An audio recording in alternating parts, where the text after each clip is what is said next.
very outset of that book, he tells us basically that these are the instructions that particularly come from Solomon, but share with us the wisdom and knowledge that will help us live life as God would intend us to live.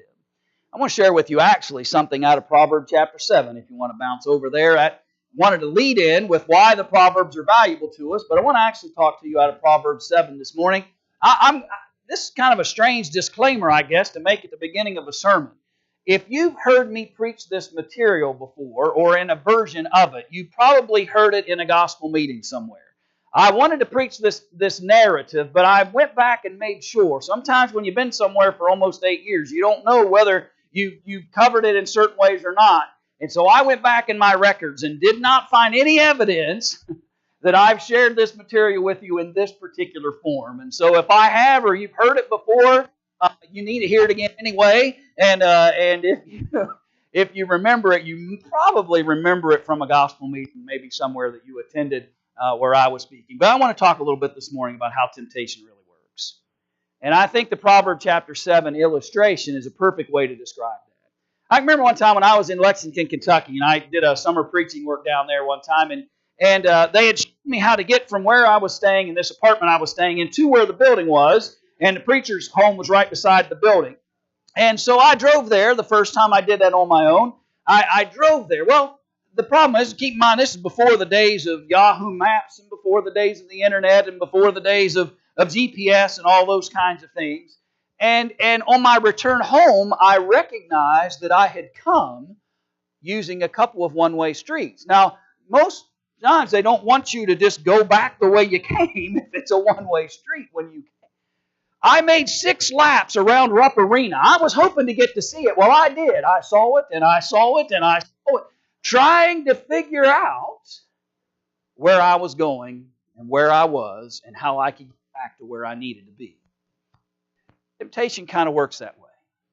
Temptation can kind of get us going in the wrong direction and kind of keep us trapped there for a while if we're not paying attention. Temptation can kind of lead us in the wrong direction, and then once it kind of gets us going down that path and kind of gets us going down that road, it'll do what it can to kind of keep us there and keep us trapped in that moment. And I believe Proverbs 7 is a great illustration about how it is that temptation works, and if we'll learn from it, maybe we can avoid temptation and the challenges of sin that it often brings. Because if you recall, James wrote that temptation is the root of sin.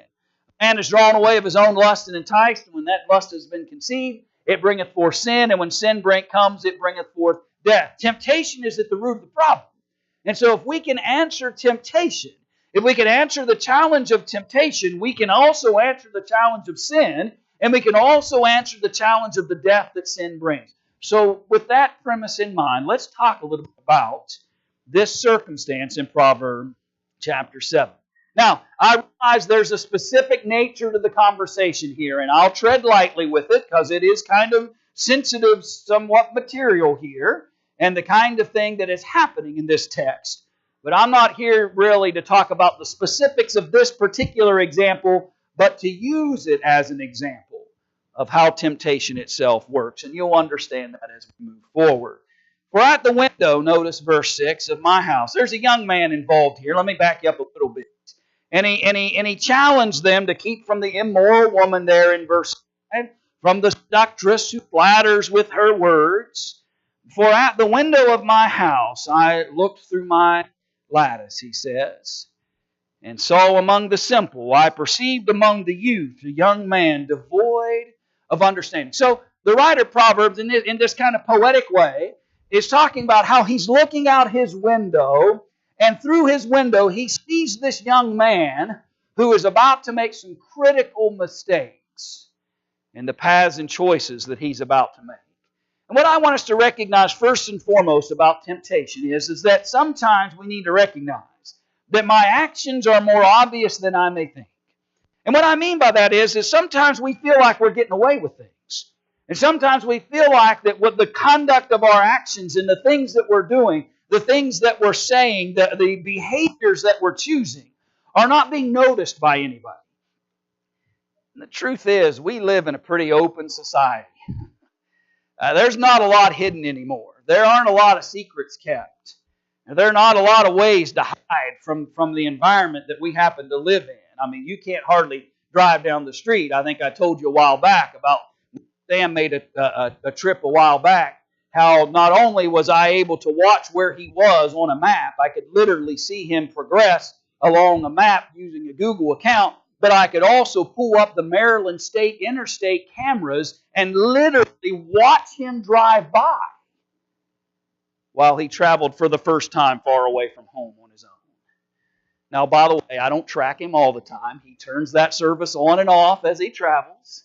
Got no idea where he is right now, actually. Well, I hope I know where he is, but you understand the point. Where our actions are obvious. People see what's going on in our lives. Here's this young man. He may think he's in the cloak of darkness. He may think that not a person even notices what decisions and choices he's about to make. But the writer of the Proverbs says, I look out my window through the lattice, and I see a young man who's completely void of understanding.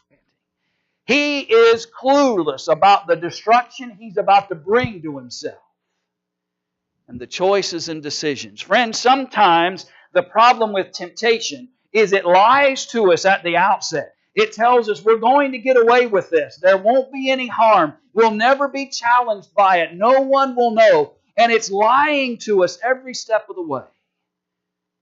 And we're void of understanding of its realities. We don't really call to our understanding, perceive the genuineness and truth about what's happening.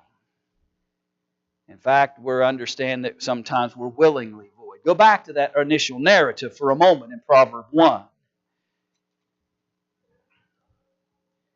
He says these Proverbs were written to what? To know wisdom, to know instruction, to perceive the words of understanding, to receive the instruction of wisdom, justice, judgment, and equity, to give prudence to the simple, to the young man knowledge and discretion. A wise man will hear and increase learning, and a man of understanding will attain wise counsel. What's the point of the Well, they're educated. And though this young man may seem like he's clueless in a sense, he may not be having the understanding that he should have, but it's not because somebody didn't tell him. And it's not because he didn't receive any kind of education. It's not because of any of the lack of knowledge or understanding. It's because he chooses to be. And what I want you to and I to simply realize is that sometimes we're clueless by choice. We want to try to plead ignorance. We want to try to plead, well, I didn't know. I didn't know this was going to be a problem. I didn't know this was going to happen if I went here or said that or did this or went there. I didn't know. Our ignorance won't, number one, really resolve anything. It won't excuse anything. And number two, the truth is a lot of times we do know. How many times did our parents tell us, if you do that, if you go that direction, if you make that choice, this is what the result's going to be. We do it anyway. And the exact thing they told us was going to occur occurs. And then we say, well, I didn't know. Yeah, you did know. Yeah, I did know. I was instructed. I had been given the wisdom and guidance that I needed. Temptation works that way, friends. Temptation will continue to tell you that plead ignorance and all will be well. Just tell people you didn't understand what was going to happen.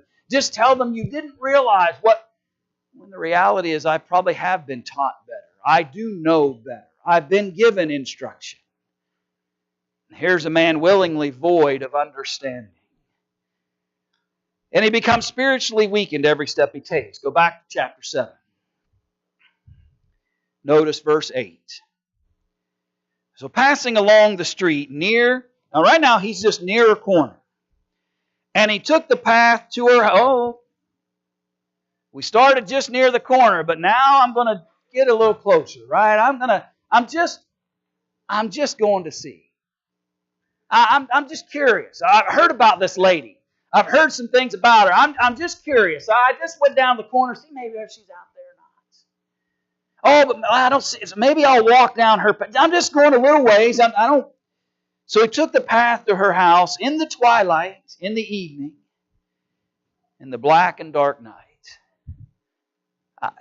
My intention is not to create a problem for myself. My intention Maybe pure curiosity at this moment, but my friends, the moment he headed to the corner, he was in trouble. The moment he began to walk towards the corner, the moment he places himself in the path of temptation, he's in trouble. Because he gets to the corner and he looks around and he may not see anybody. Darkness is beginning to set, and what's the harm, right? What's the harm? This far already anyway. What's the harm if I just walk down the path a little closer to her home? What's the harm if I just take a few more steps towards temptation? And that's the way temptation works. It keeps telling us there's no harm, it's all right. You're not going to get in any trouble. You're not going to do anything bad. You're not going to make any bad choices. You're just curious. And down to the corner you go. Well, that's not quite enough. I got to get a little closer vantage point. So I begin to walk the path closer to her home. And so I'm weakened every step of the way. And there a woman met him. Verse 10. Uh-oh. Now, just common sense here for a moment. Where would the best opportunity for him to have stopped this? Well, goes backwards as far as you can, right? He should have never left his house. Well, okay. He makes the first mistake and he goes down to the corner. Well, he could have went, wait a minute, I don't belong out here, and turned around and went home, right? But no, now he decides, I'm going to get a little closer look. And so he walks down towards it. Oh, there she is. My suggestion, friends, is he found exactly what he was really looking for. Honesty demands that we admit that, or we'll never correct the things that tempt us and lure us away from God. This wasn't pure curiosity. This just wasn't a nightly stroll, and he just so happened. Temptation will lead you into exactly what you were looking for. There a woman met him with the attire of a harlot and a crafty heart. She was loud and rebellious. Her feet would not stay at home. At times she was outside, at times in the open square, lurking at every corner. So she caught him and kissed him. With an impudent face she says to him, and we'll talk about what she says in just a minute. But friends, don't lie to yourself.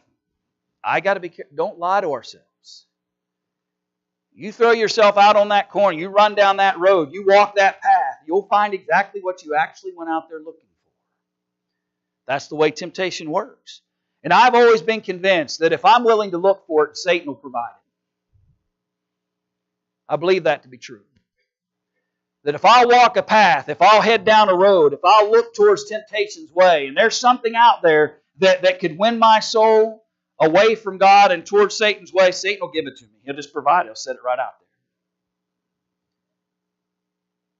there. It's not a uh-oh moment here. He found exactly what he went looking for. Until we're honest about what tempts us, until we're honest about what lures us away from God, until we are honest about what draws us into sin and away from God's will. And friends, let me say, this is simply the illustration. It may not be this for you.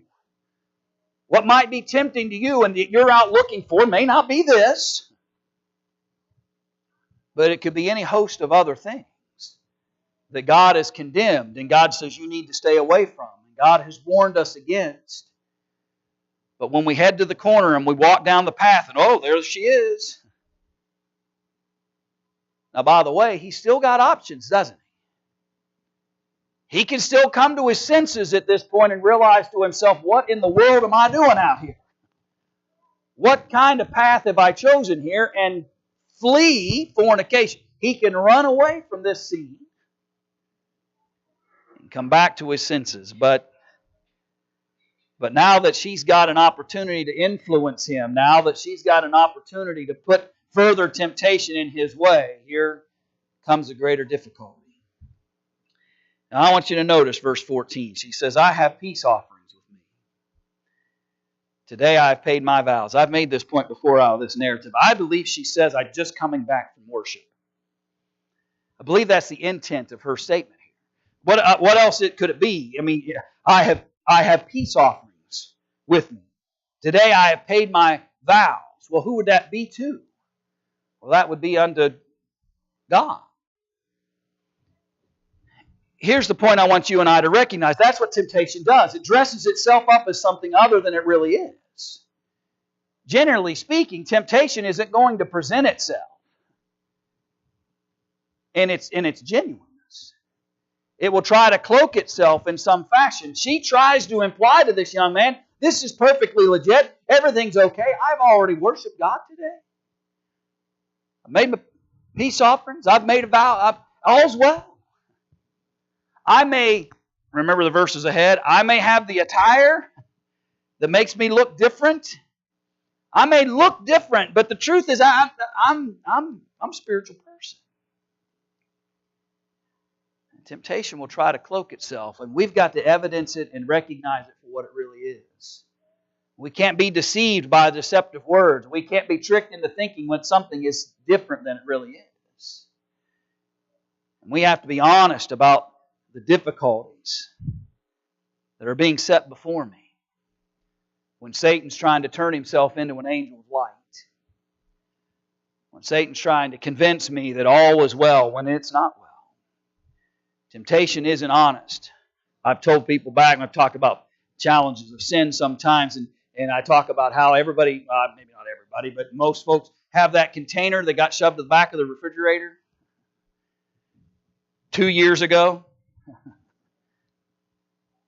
Those leftovers you were going to eat the next day, 2 years later, they're still in that Cool Whip container in the back of the fridge. And you open it up and you look, and what do you say? Oh, right? Spoiled, rotten, something that's not of value. What should you do in that moment? Well, I would hope you would take it and throw it away. But what do we do sometimes? We snap the lid back on it and we shove it back in the corner. And we leave it for somebody else to maybe run into challenge and problem with. My point, friends, simply is this. You can't do that with temptation. It will deceive and lie to you. And it will make itself appear to be something. You've got to expose it for what it is and say, this isn't good for you, and tell everybody around you, you shouldn't eat that. That's been in there too long. It's rotten. It's spoiled. And be willing to acknowledge those things. Friends, you cannot keep everybody from making bad decisions. Boy, parents, wouldn't it be great, right?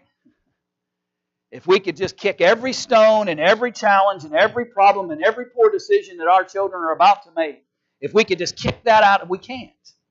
Reality. We can't force them to make wise choices. We can't force them to do everything that we wish they would. But here's what we can do. We can say, that is rotten. And not leave it in the refrigerator in order for them to. We can expose certain things. We may not be able to tie them down and keep them captive and keep them away from every sinful practice or choice or decision or temptation. But friends, at the very minimum, what we can do is make sure they understand that if you're about to eat rotten food, when your stomach hurts later, don't come to me and wonder why you're sick. I told you. I warned you. The proverb is warning us. If you go to the corner and you walk down your path and you have a conversation with her, and then she's going to tell you that she's something completely different than she appears to be, the longer you let this go, the greater the temptation will be, and the stronger power it has to affect us. And then here it comes. This is what she says, verse 15. So I came out to meet you. Well, isn't he just special? She came out of her house today. Now, she's been in the market square. She's been down the street. She's been at every corner. She's been all over town.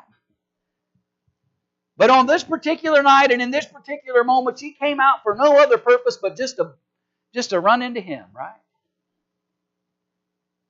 You're special. I came out to meet you, diligently to seek your face, and I have found you. Can I share with you this morning what one thing that temptation does is it tries to tell us that our circumstance is unique from all others.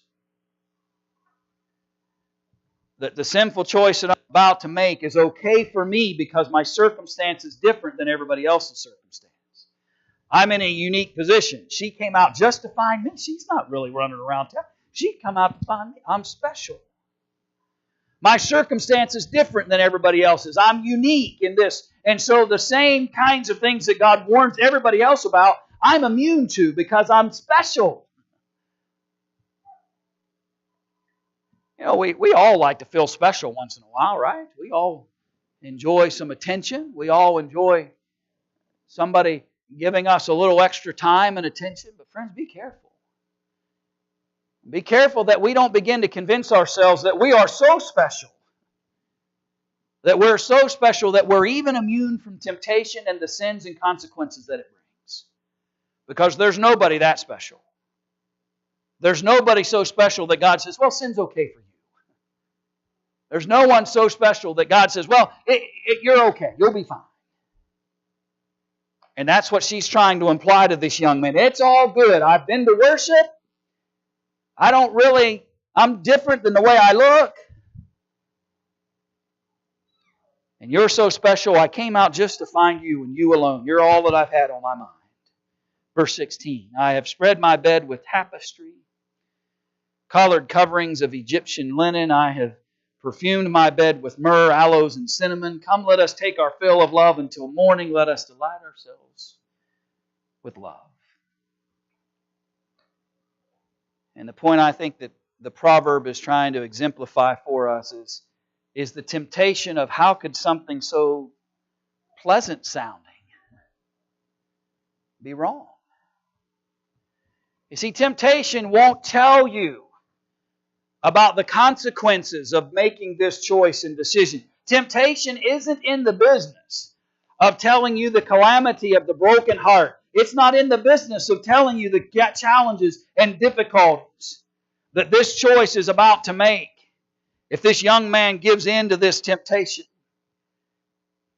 the temptation is only going to make it sound wonderful and beautiful. And how could things like beautiful tapestries and perfumes, how could any of this be so wrong? We're in love.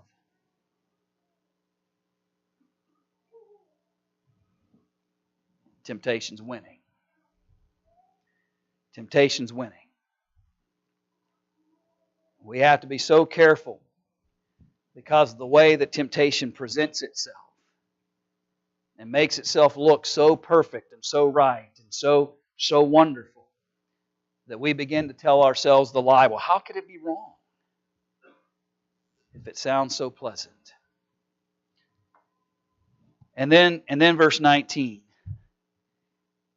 If this young man has any ounce of conscience left in him, right? If there is one iota of conscience within him that might say, I shouldn't be here, what in the world am I doing here? I need to get away from this woman. I need to make some better choices and run back home. If there's any barrier left, maybe it's fear of getting caught. Now, friends, I want us to recognize something simple this morning. That is this. Fear can be a good motivator to get us out of trouble sometimes. I'll admit that. Sometimes the last resort might be the fear of getting caught. And if the fear of getting caught is the only thread left that keeps me from making a bad decision, I'd rather that be the last thread and you avoid the bad decision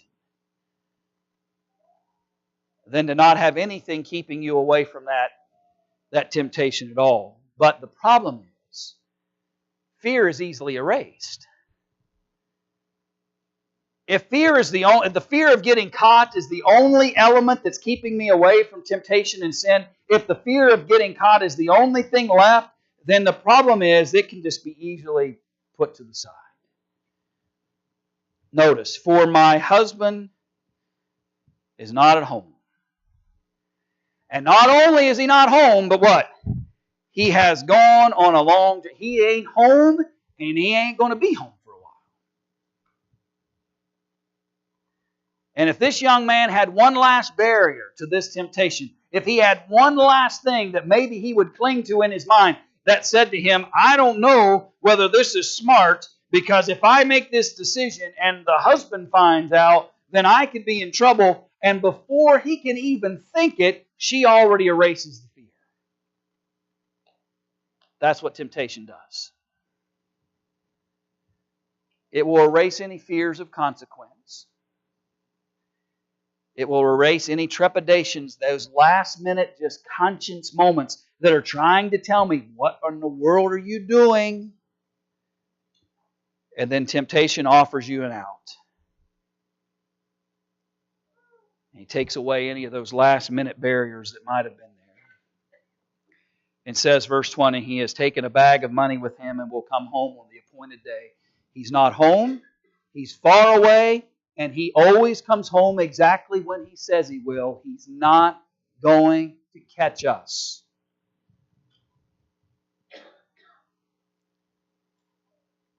And she is starting very easily to remove the barriers. Even the last minute barriers that might have helped this young man not make the poor choices that he's about to make. And then verse 21, with her enticing speech, she caused him to yield. With her flattering lips, she seduced him. Now, she's as bad as she can be, right? I mean, there's the imagery of her in this text. There's nothing good about this circumstance with her. He's just as culpable. Though she's the one enticing, though she's the one seducing, though she's the one using all the flattery and convincing him that all the barriers need to be broken down, though she's winning the argument, and she has her own issues, she knows exactly what to say to him to draw him in, and he is hook, line, and sinker, we might say. Notice in verse 22, immediately he went after her as an ox goes to the slaughter. Like a big old dumb animal, right? Heading just as gleeful as they can, not knowing at the under end of this path is a slaughterhouse awaiting. And here he goes, like an ox to the slaughter, as a fool to the corrections of the stocks. Temptation is one, till an arrow struck his liver. As a bird hastens to the snare, he did not know it would cost his life. The Bible says the wages of sin is death. And then the proverb here, they're giving us a perfect illustration of how temptation works, how it lures him in, how he becomes troubled by it, and when he succumbs to all the temptation that has been around him, little did he know, the text says, it would cost him his life. Friends, here's the point I want you to drive home into your minds this morning. And if I preached this sermon before, so be it, because this is important for us to recognize. Sin is more costly than you and I realize. It destroys lives. It destroys marriages. It destroys families. God isn't warning us just to waste breath. He's not warning us just because He likes to tell us certain things that we're not allowed to do. Little did he know that he would lose his life because of this choice and decision. Friends, there is not a sin that you can commit that God can't forgive. But friends, I want you and I to recognize this morning that there are a whole host of sins that though God forgives and He doesn't hold it to us to our charge and He can forget, but the consequences can go on forever.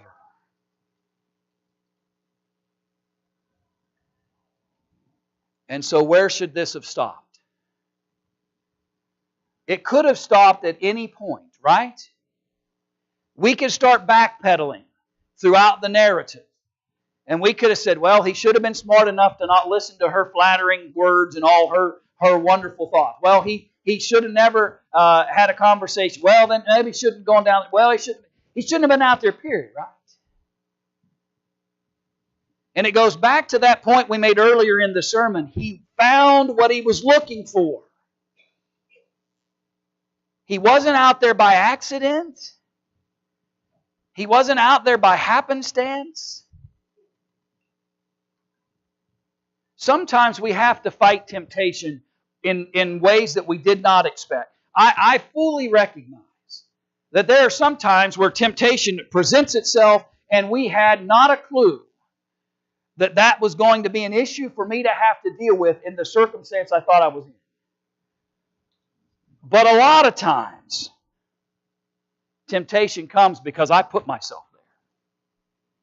He chose to go to the corner. He chose to walk down her path. He chose to have the conversation. He chose to go to her house. He chose to listen to her flattering words. He chose every step of the way. And it cost him his life. I'm encouraging you this morning. Be honest about temptation. Be honest about it. Now again, it may not be this, right? It may not be this specific situation that's a challenge to us. It may be some other issue. It may be some other challenge, problem, difficulty. But be honest. Be honest. Because without some honesty about what's really tempting me and what situations I'm putting myself in and the harm's way that I'm placing myself in, I'm not going to be able to answer and resolve it.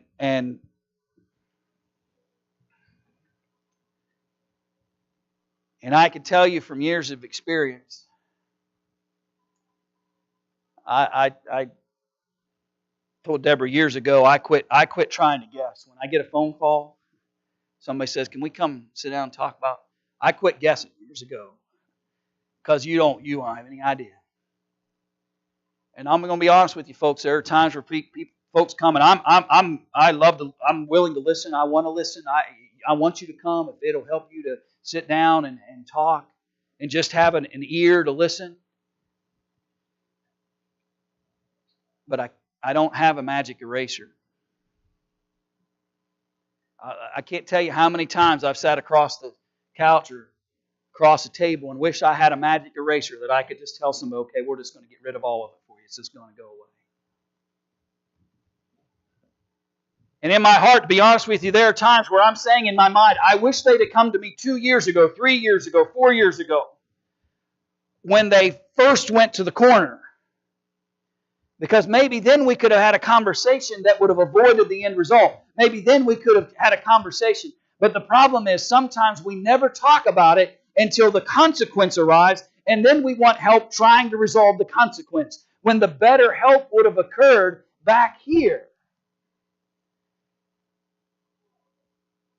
And so remember, when you feel like you're being challenged, when you feel the urge to head to the corner, to walk the path, go seek some counsel then. Go find a listening ear then that might be able to help you and strengthen you and encourage you to get off that path before the destruction comes, before that which cost your life, before that you ruin